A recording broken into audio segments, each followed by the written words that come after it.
Good evening, ladies and gentlemen. Please put your hands together and give a warm welcome to your host and comedian for tonight,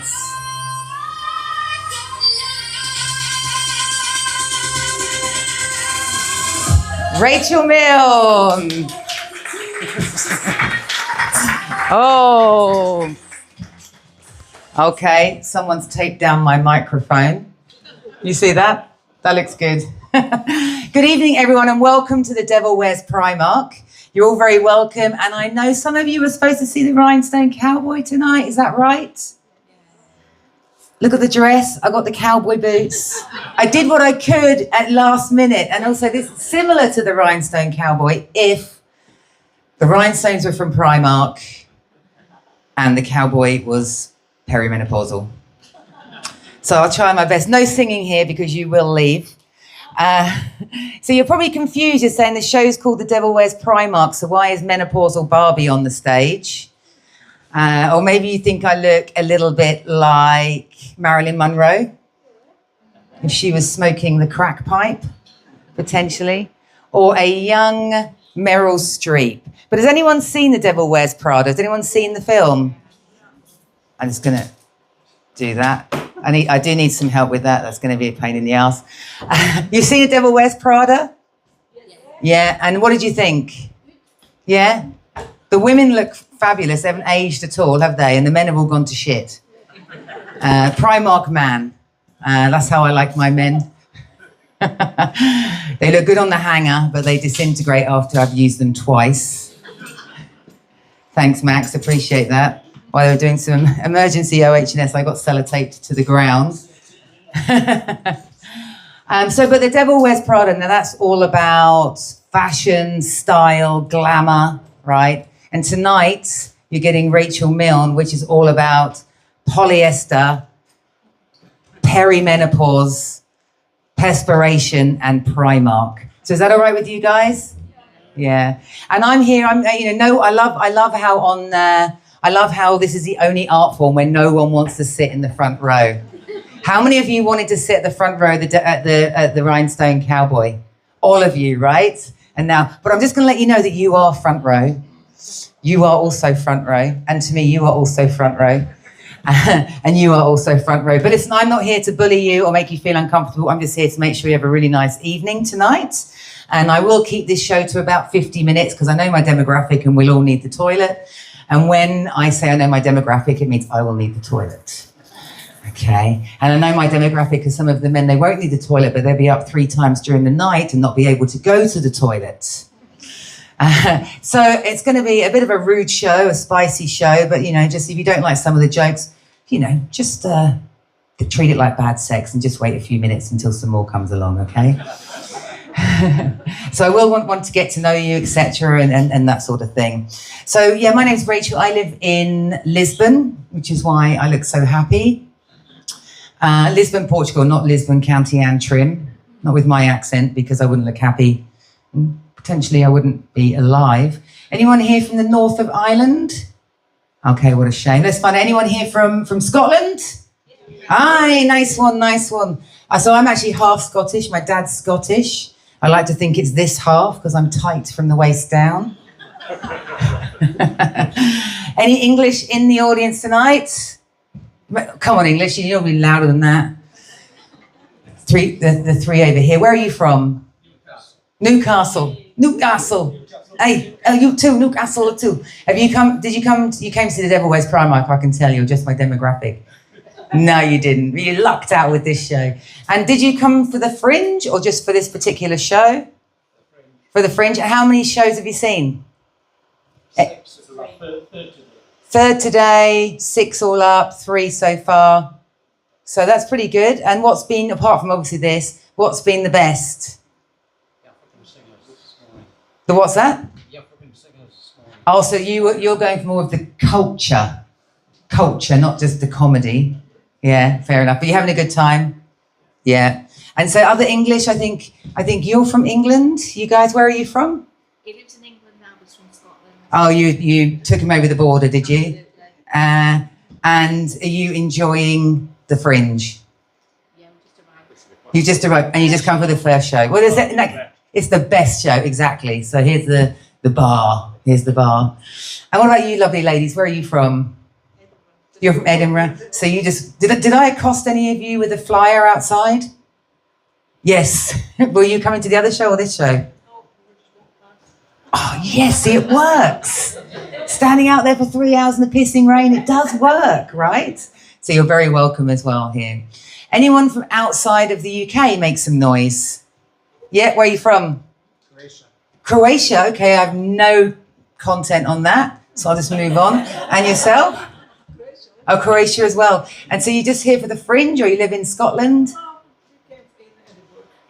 Right, and it was just a coincidence that the Fringe was on? I went off for Fringe and this is this. Yeah, good. Well, I hope you're enjoying. Does anyone know any Croatian jokes?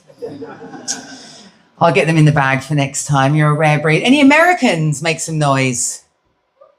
Have to hear one? Yes? Okay, I'm going to rephrase it. Any Americans pretend it's 2015 and make some noise? Exactly. We love the Americans because we know you're just escaping fascism, right? And that's they're modern day evacuees. Where I live in Lisbon, we've got loads of Americans. I have about 50% audience of Americans all lived over there. And I feel sorry for them because, well, one, they're all filthy rich. And so they had to pack up their 5-bedroom houses, put everything into storage, get their Louis Vuittons out of pack everything in there and get the first class flight to Lisbon. And they do say, I say, why have you left the US? And they say, we're escaping fascism. So give it up to the Americans. And I promise you, my show is not political because I am not clever enough for that. Where in the US are you from? North Carolina. And you're here for Fringe? Or can you go back for the midterms, please? Fringe, yes. Headed back from it. Great. I'm pleased. I don't trust the postal vote. Well, I hope you enjoy the show as well. Americans, generally, I can get away with anything with this accent. They're like, I love your British accent. Not realising there's like 400 accents in the UK, right? And ladies, you can pick the front row. Thank you. Where are you from? Perth, not Australia. Perth here. I fell asleep on the bus and ended up there during the Fringe. We've got to get a bus, so it's Yes. not because we don't like you. I want to leave at 6:20. That's okay. That's no problem. That's like 5 minutes anyway. You'll miss. Shall I tell you the punchline now? The ending joke now. Can everyone just close their ears for a second? It's going to be about fanny farts. Do you know what a fanny fart is? Okay, because that's the punchline at the end of the show. All right, so that's good. They won't miss anything. Yes, I'm a single woman. Yeah, I know, right? I'm a single woman, and I am of an age where I'm not really looking for Mr. Right anymore. Not doesn't exist. No. Are you offering up your husband? How rich is he? Hard to find. Hard to find, yes. A hard man is good to find. Oh no, it's the other way around, isn't it? So yeah, I am living in Lisbon. So I'm not looking for Mr. Right, but I am looking for Mr. Right to remain in the European Union. Thanks for voting leave. I'm on a Schengen visa. I'm now dating for a passport. These bloody British women going through Europe, stealing our jobs, trying to get our men. That is me. Because the empire's fallen, right? The empire's fallen. Honestly, the British passport's not worth anything these days. And, people aren't so interested in me once they found out I got a British passport. Not even the Nigerian love scammers. They don't call me back anymore. And that's a shame because those guys are princes. Any British people here with an Irish passport? Okay, no, it's not. Normally it's about 50% of that as well. So I am, I'll tell you what, you don't really meet guys in real life anymore because anyone gives you eye contact in a pub, you think I'm going to end up on a Netflix true crime series. So that's not good. So you have to advertise yourself online, like you're a used car. Yeah. There's dating apps. I mean, is any single people make some noise? Please, come on. Woo! One at the back. Single people make some noise. Oh, well, you're going to enjoy the next 20 minutes then. You're going to feel really smug that you've got partners. You are. People who wish they were single make some noise. Ah, there we go. Be fighting tonight. Yeah, so there's apps, right? I don't know, do you know any of these apps? Do you know the names of them? There's like Tinder, for example. I had a couple here a couple of nights ago and they got married. They met through Tinder and got married. So there's Tinder. What else? Did you get married through Tinder? Modern day love. Brilliant. And how long ago was that? 12 years ago. Oh, that's amazing. That would have been quite, Tinder 1.0, right? Not Tinder 5.0 now. And how long did you date for then before it was, I don't know, I don't want to ask you anything too personal. But how did it start? Tell us a little bit about it. Who swiped right? After 3 years. Say again? We married after 3 years, we together. Yeah. And who swiped on who? Because I think We both swiped. you both swiped. Yeah, it was nice. Okay. And where are you from? Canada. Canada. You don't sound like you're from Canada. That's what I was saying. We're Ukrainians. We moved to Canada like 8 years ago. Oh, Ukrainians. Okay, so you're Ukrainians. And you moved 8 years ago. Okay, you enjoying Canada? You love it, yeah. Fair enough. I was very happy. I'm very pleased for you, you smug bastards. Because I can tell you now that the bar since then has got low, right? The bar has really got low. So you've got these dating apps. You've got Tinder, Bumble, and Hinge. You've got Match.com. I tried that for about 6 months. You've got Plenty of Fish. Don't know if you've heard of any of these. You've got, what else did I try? I tried Christian Singles, Muslim Mingles, soyatthesynagogue.com, and I tried Grindr. Oh, they know what Grindr is. But for Grindr, all I had to do was upload a picture of my butthole. I thought that won't trace back to me. It's not the same thing as my LinkedIn profile. I've also tried LinkedIn for dating as well. That didn't work either. And I just think, why don't these dating apps just change the names and just say exactly what they deliver? So instead of Tinder, Bumble, and Hinge, you'd have Hinder, Fumble, and Minge. Match.com, Snatch.com, Plenty of Catfish, all of those ones. And do you know what ghosting is? Yeah, ghosting. Isn't it the cruelest thing ever? In the 90s, we just said it fizzled out, but now we call it ghosting. And if they had a dating app called like ghosting.co.uk, I wouldn't mind swiping because at least I'd know, right? I'd know. So I wouldn't be sitting there thinking, oh, he hasn't messaged me back because he's like broken all his fingers in this freak hang gliding accident and he's laying in hospital and all his fingers are bandaged up and he's probably got one of those straps around his head with like a knitting needle and he's trying to like respond back to me, but he can't do it and he can't speak very well. And then like, maybe I should find his mum. His mum's probably on Facebook. What was his surname? Should I find him? Should I send flowers? Which hospital should I call? Does he even go hang gliding? No. He's not interested. He's just not that into you. But it would save me a world of pain. It really would. It would save me a world of pain. And on soyatthesynagogue.com, I met a guy called Ben. But he is half Jewish. So he had a two-skin. And Ben left me to go to Bangkok, not the capital of Thailand. Turns out we both liked penises. So that didn't work out that well. Then I had this guy, I went on a coffee date with him, and he just kept saying to me, guess what my star sign is? Guess what my astrology sign is? Guess what my star sign is? Now, it was nice to be asked a question from a man on a date, because that's a rare thing, but obviously it was about him. So by the end of the coffee, I said, I know exactly what you are. You're a narcissistic asshole. Turns out he was a Gemini, so I was right. And he had cancer in Uranus. And that's a different story, R.I.P. And then if you do get any matches, oh no, let's not speak English. No, let's just send emojis, shall we? I mean, the bar is low. Did you send emojis to each other? No, of course you didn't. And it starts off with, you get an emoji, you get like the smiley face, nice, and you get the kissy face. You're like, that's kind of cute, kind of cute, kissy face. And then 2 emojis in, you get the tongue. Oh, I know where this is going. I told you I was going to be spicy, guys. Because then you get the tongue plus the peach. That means he wants to put his tongue in my butthole. That's the millennial thing. We didn't grow up with that. We're the blowjob era. Sometimes you get the odd charmer and they send you the fist plus the chocolate donut.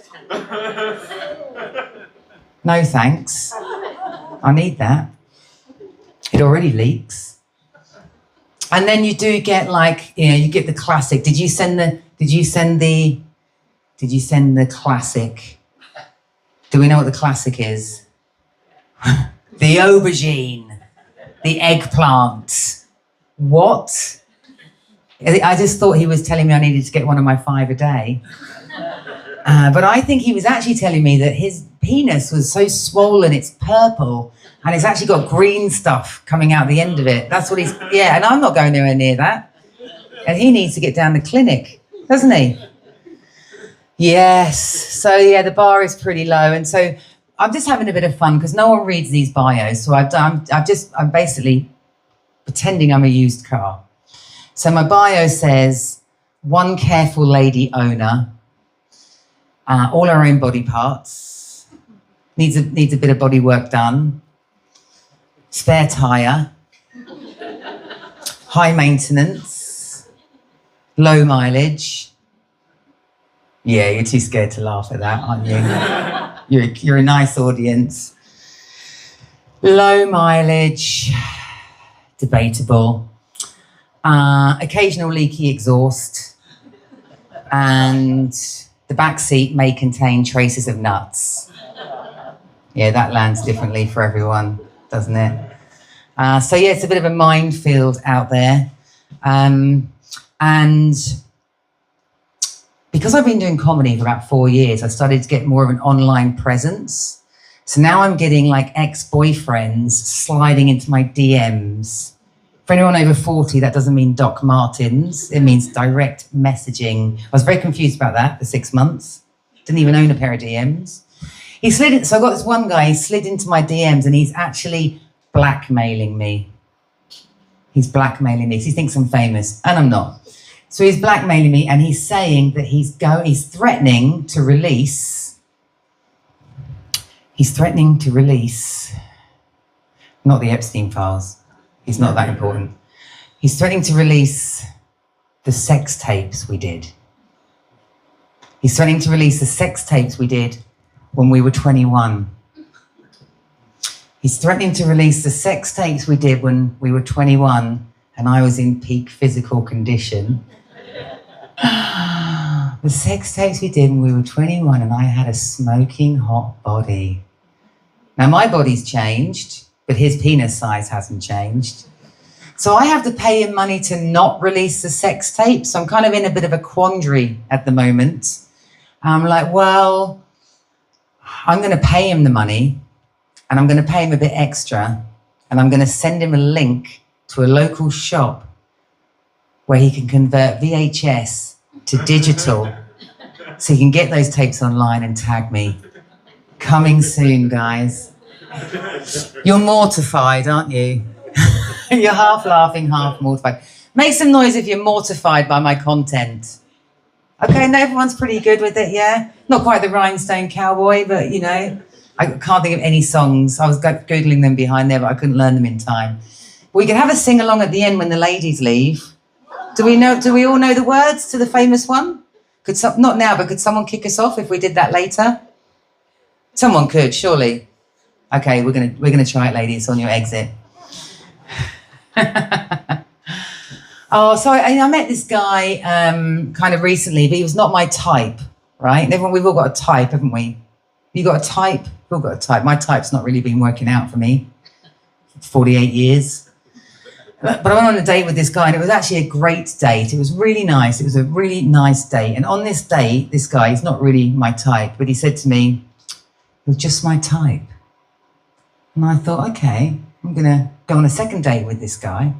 And on the second date, great date, he said to me again, "You're just my type." I'm just going to ask you a question. How many dates do you think it's appropriate to go on before you have sex with someone? What do you think? How many dates? Just give me a number. Anyone? Exactly. Someone on the back's going, 0. Dirty bitch. Well, anyway, that's exactly how many dates I went on before I had sex with them. You judgmental bastards. And even during the sex, it's not my type. He's saying to me, you're just my type. You're just my type. You're just my, you know, you get the general idea, right? So at the end of the sex, I said to not my type, well, if I'm just your type, what's your type? He said, I'm a chubby chaser. A chaser of the chub. So he took my one insecurity about being a little bit fat, and that was his fetish. That was his fattish fetish. So I said to not my type, you know what, you're just my type too. And he said, really, what's your type? And I said, I'm a bald, fat, middle-aged, EU passport holding, dad bod chaser. Yeah, it didn't last long. Why am I not married, right? Why am I not married, right? Right, thank you. Why am I not married? I think what it is, basically, because life's all about timing, isn't it? It's all about timing, being in the right place at the right time, etc. So I think the reason I'm not married is I think what happened was I think I got lucky. Really. Do you believe that there's unconditional love between married couples? Exactly. If you've ever signed a prenup, there's a few conditions in there, right? And I might as well tell you now as well, here's the vulnerable bit. I could never have children. And so life's also, it's about purpose, isn't it? Timing and purpose. So, you know, in the mornings when I wake up, especially at the weekends and I'm not working, and I kind of think to myself, well, you know, what am I going to do today? And then I remember, whatever the fuck I like. And they say that women with no kids who are not married, we live 2 years longer than our married counterparts. 2 years. Woo. 2 fucking years. Amazing. So I could be 2 years in a nursing home without any children visiting me. All my friends are dead, and I'll be complaining about being single. Can't wait. And actually what happened for me, it was probably about 15 years ago. I was in this park in London, and it was a rare, lovely sunny day. And I saw this couple coming towards me, and he was like really handsome, and she was really good looking as well. And she had her hand on her pregnant belly, you know, 8 months pregnant, being all smug. You know how the pregnant women walk around like in case it's going to fall off or something.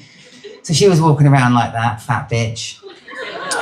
And I saw that and I thought, oh, they're a good looking couple, that's nice. And they had a little puppy golden retriever in the middle going along. And I sort of looked at this apparition of domestic bliss, and I thought, you know, I'll be honest, I was a little bit jealous. And I thought to myself, well, you know what? I would love a dog. So I got one. And now my neighbour doesn't think I'm lonely enough. She wants me to get rid of my dog. But who am I going to blame every morning when I shit on her doorstep?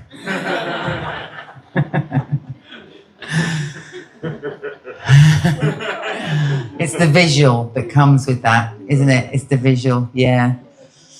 So as I was saying to you, my dad is Scottish, and unfortunately also a violent alcoholic, or as you call them here, Glaswegian. And he rang me the other day, and I was thinking, God, I haven't heard from my dad for a while. God, that's been a while. Because Mum rings me all the time, you know. And I was thinking, God, how long has it been? And I was kind of 38 years. 38 years. My first thought, someone needs an organ. This is a bone marrow request right here. And then I didn't take the call, and then he WhatsApped me, and he sent that kind of standard message you'd send to a daughter that you haven't spoken to for 38 years. You know the one, right? Yeah, you know the one. And I thought, what am I going to say to this guy? I've been waiting for you to call. I've got my 2 front teeth now, Dad. I can ride a bike now, Dad. Thanks for my anxious attachment style, Dad. But I didn't because I'm a comedian. I just said, please send me 38 years worth of pocket money. And he blocked me. That's the vulnerable bit there as well. And so now my therapist doesn't think I pay her enough because she wants to see me 3 times a week. So now who's anxiously attached? And she says, you just need to process these things, Rachel, and, give yourself some space. I thought, I'll give you space to process my credit card 3 times a week. But she said to me, I want to just talk to you about this, what you just said to me, and we want to talk about it some more and workshop it, etc. And I was like, well, damn it. My mum always said to me my mouth would get me into trouble, but I didn't think she meant debt. But then I was thinking, actually, my mouth sometimes got me out of debt too.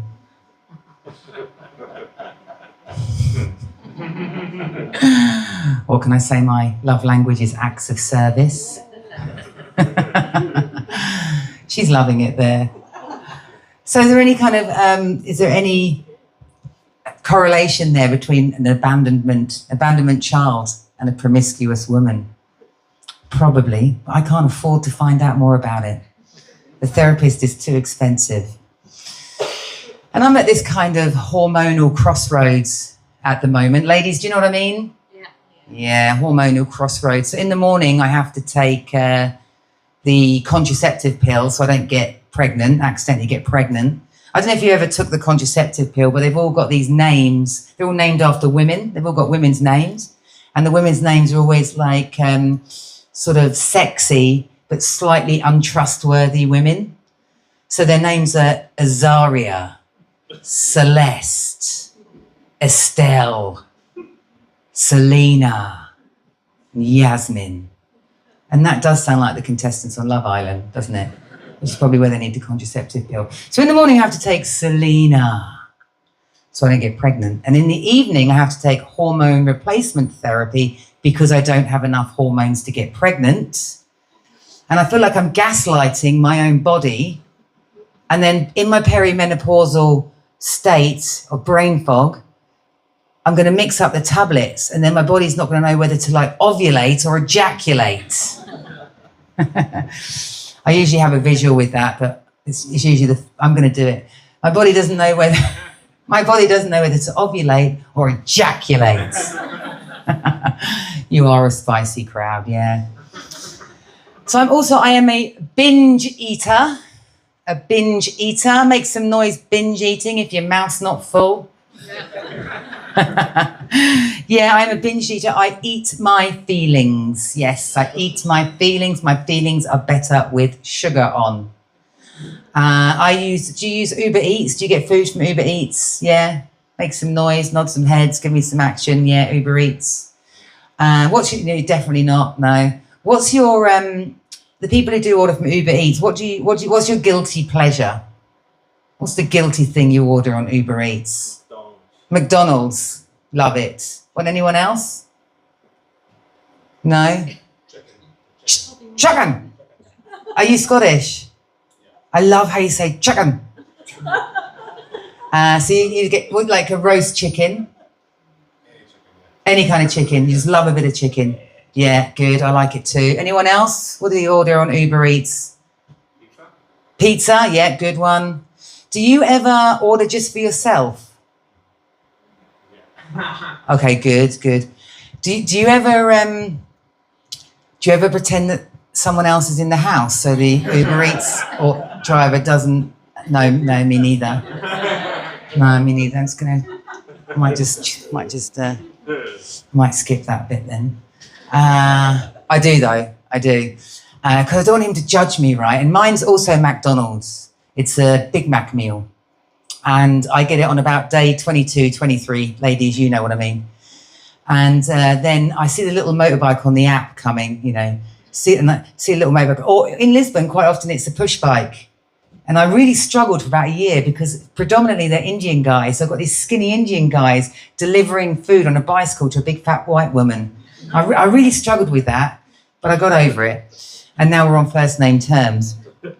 So I see Ranjit coming on the little app, I know him, and then I see him there, and then I stand by the door and I say, Alexa, play party music, full volume.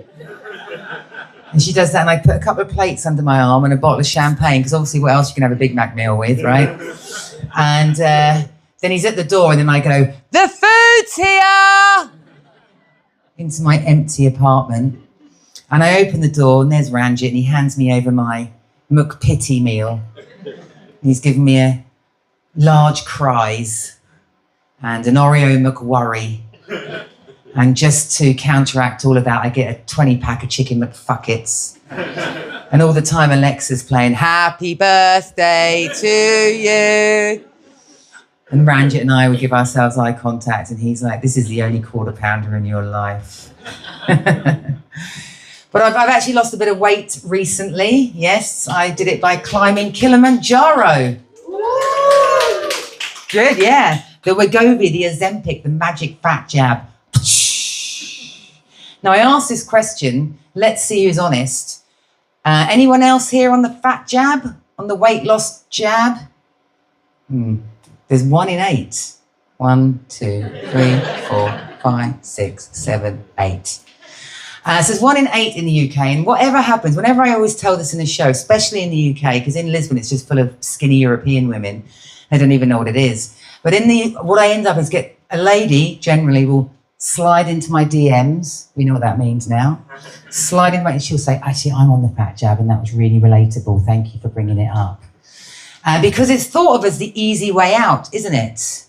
But I tell you what, I have been manifesting a magic potion to help me lose weight for 30 years. If someone's going to invent it, I'm going to take it, because I took way worse drugs in my early 20s. And it's not the easy way out, because anyone who's on it, 1 in 8, 1, 2, 3, 4, 5, 6, 7, 8, anyone who's on it will know that you oscillate between chronic constipation. That is not the easy way out. That is the opposite of the easy way out. And acute diarrhea. Diarrhea is not cute, especially when you're on stage and you've got about a 15-minute window before rushing to the toilet. No, it's not cute. And I think, God, I manifested this drug. Imagine if I had just spent more energy manifesting world peace. What could we have done collectively, ladies? And I am the Kate Moss era, right? The skinny Kate Moss era. Big asses were not good. All I wanted to do was lose weight so that I could take up more space. Isn't that ironic, right? I wanted to lose weight so I'd feel more confident taking up more space. And then Kim Kardashian hit the scene. Suddenly big asses are great again. I'm just born in the wrong era. What are we doing to ourselves? So since I've lost weight, I get a different kind of reaction from men. They open the door for me now. They don't let it smack back into my face. And when I'm out exercising in the morning, what used to happen was the men used to shout at me. They stopped doing that. They used to shout words of encouragement. They say, go on, girl, you can do it. Just 40 more kilos, lard ass, keep it up. Kind of missed that, that kept me going. So yeah, losing a bit of weight. And then it's all about the protein. Once you hit 40, it's all about the protein and the strength training. Ladies, is that right? The protein and the strength training. Oh God, in my gym, we've got this skinny 21-year-old woman, and she wrestles me off the cardio machines and gets me on the strength. You got to do the strength training. You got to do the strength training, Rachel, not the cardio, the strength training. Because otherwise you'll walk down the stairs and you'll break all your bones because of the osteoporosis. Do the strength training. Karen, the only reason I'm doing strength training is to build up enough so I can give her a punch right in the tit. Thanks. And it's all about the protein. You got to eat the protein. You can I eat more boiled eggs in a day than I've got left in my ovaries. You can always pick a woman who's over 45 because she's got egg breath. She's on the protein. She's on the protein. Can you relate to that, guys? It's depressing. Does anyone else do any exercise? Or what do you do? You kind of what do you do? When he's eating the chicken, what exercise are you doing? No. What sort of things do you like doing? You like running. So when did running become jogging become running? Because it used to be jogging and now it's running. I kind of do this it's more like a power walk. I do. So do men, I can see you, men don't shout words of encouragement to you in the morning, do they? So you do the running. What else does anyone else do? You go swimming, very good for you, low pressure on the joints. I like that. Do you breaststroke head out the water or breaststroke in the water? Out of the water. I'm out of the water as well. Yeah. Anyone else do any light activities? Say again? Bicycle? So you go cycling? Kind of. Or stationary? Both. A bit of both, yeah. And how's you got Kim Kardashian butt? Or I don't want to see a butt. Actually, I feel like I'm sexually harassing you, so I'm just going to stop now as well. Yeah, so I do yoga. I do a bit of yoga. Does anyone else do yoga? You've done some yoga? I like doing yoga. My yoga class is 7 a.m. in the morning with Karen. 7 a.m. with Karen, and she's like, Rachel, listen to your body. Listen to your body. Fuck off, Karen. If I listened to my body, I would not be in your yoga class at 7 a.m. I'd be in bed, quite frankly, with a gin and tonic. So she's like, yeah, listen. All right there. Listen to your body. Listen to your body. So I can do a few positions. I can do this one. Do you know what it's called? Tell me if you know what it's called. Who said that? Good, yeah, tree. It's windy. It's a windy day. It's a windy day. That's the tree. It doesn't look anything like a tree, does it? And then you know this one as well. We've got this one. Do you know this one? Warrior. Yeah, this is called Warrior One. Warrior One. Good stretch I'm getting, actually. And then there's this one. Yeah, Warrior Two. Just checking everything's tucked in. Yeah, this is Warrior Two. Useless in an actual battle.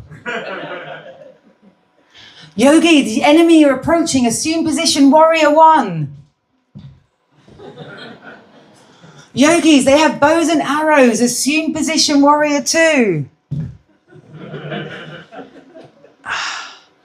Yogis, they're firing at us. Engage core, engage core. Field of dead yogis. Savasana, corpse pose. That's funny if you did yoga, you lazy bastards. So out of us all, we've just got a swimmer, a runner, and a cycler. And there is some yoga people there because you were doing it, weren't you? Do you do a bit of yoga as well? Oh, you do walking. Walking's very good. Does anyone do plates? Oh, it's not plates. What's it called? Huh? Pilates. Sorry, Pilates. 30 quid, lay on the floor and breathe. That is what Pilates is, isn't it? You're worried about your train, aren't you? You need to leave. Can we all, how does the Rhinestone Cowboy start? Just before we go, how does it start? What's the first line? I've been walking these streets so long. Song. I'm sorry, I have to go. See you, ladies. Give them a round of applause. Oh, and it's because I'm the Rhinestone Cowboy. Is that what you were going to do it? It's like bad karaoke it's turned into, isn't it? Oh, so I'm going to be really spicy now they've gone. So I'll come back to the yoga later. But so also just going back to my terrible dating life, right? So we've covered like my Primark men, my Primark body having to do yoga because everything's coming apart at the seams now as well. My Primark hormones that are not working for me anymore. And yeah, my Primark love life as well. So as a guy I was kind of seeing there, and he told me that I was too much. Too much. I thought that was a compliment. No? Too much? Too much fun. Too much sass. Too much charisma. Too much money. No. Too much self-respect, I found out. Because when he said that to me, I looked him in the eye I got off my knees. I swallowed his pride. And I went back to work. That was the punchline. I went back to work. Give it up for that punchline, yeah. Too rude for you, too rude for you. And here's another date I went on. So this guy invited me around for dinner and a movie. Now that sounds romantic, doesn't it? Dinner and a movie. I thought it was going to be romantic. Dinner was Uber Eats. He ordered a curry. When you're in a fat jab, you don't do curry. So that was a bold choice. Then he sent me a request for half of the cost of the curry, but he didn't actually tell me. I just got it on my phone. The movie was a 3-part true crime documentary about a woman who gets murdered by a man. Nothing gets us in the mood, fellas, than watching a 3-part true crime documentary series about a woman who gets murdered by her lover, brother, husband, stranger, stalker, friend. And we've got to stop normalising this. Who watches these documentaries? Any of you watch these true crime documentaries? Guilty pleasure? Yeah, we've got to stop. We've got to stop normalising this, right?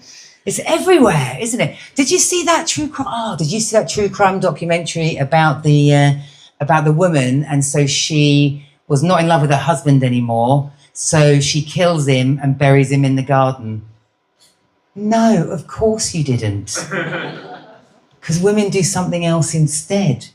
We filed for divorce. And men call us dramatic, right? Anyway, so we start having a bit of a kiss during the 3-part true crime documentary series, and I start to feel his aubergine. Yeah, his aubergine. And I'm like, Now, is this motherfucker getting aroused from the kissing or from the killing? Because I'm not sure, right? Because we've got to be careful, because there's a fine line from Netflix and chill to Netflix and kill.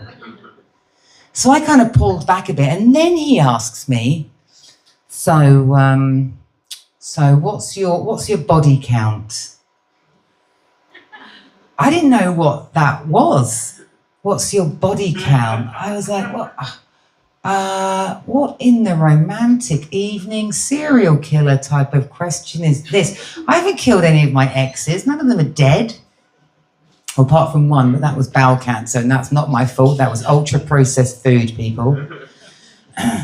And then I was like, here it goes, because he was giving me that kind of just the tip energy. Just the tip energy. He wants to put in just the tip so it doesn't go on my body count. The tip is the most dangerous part. That's the only part I didn't want to have in me. So we've got our second date next week. I'm going to see how that goes. I thought that was funnier than that. I'll let you know. You can follow me on my socials as well.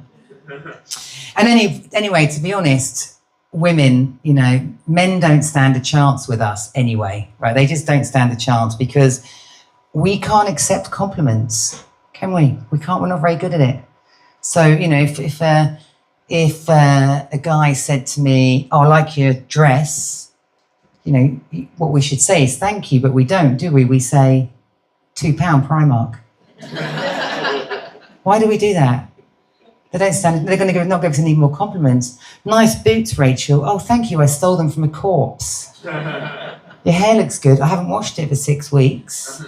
Your skin's good. Oh, really? Because I used diarrhea instead of moisturiser.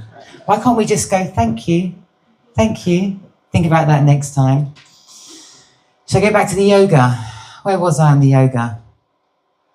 Where was I? Come on.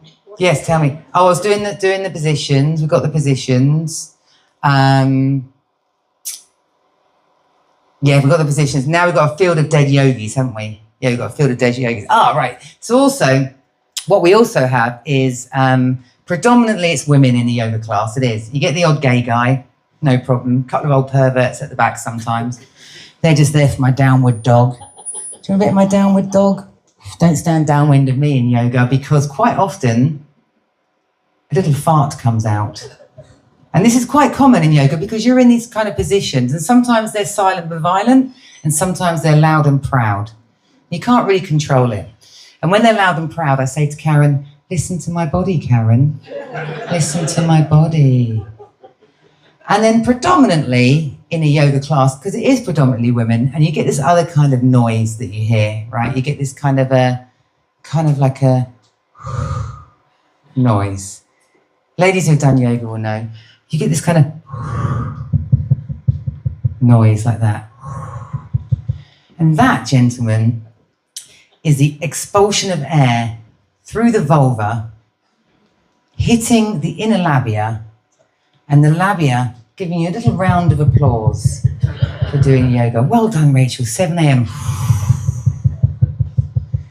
So next time you're in a yoga class, which none of you go to because you're lazy bastards, you're not breathing, because yoga is like the only activity that makes you stay in your own stink and breathe only through your nose.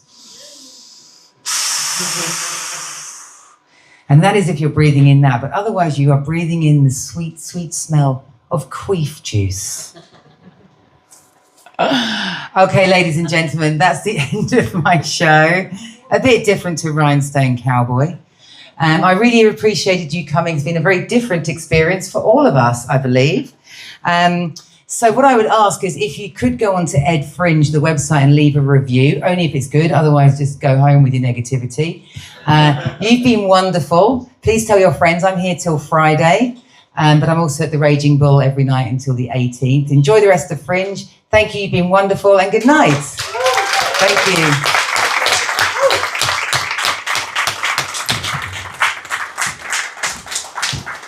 Some music. Oh, the laptop's broken. Thank you. I think you're going to go that way.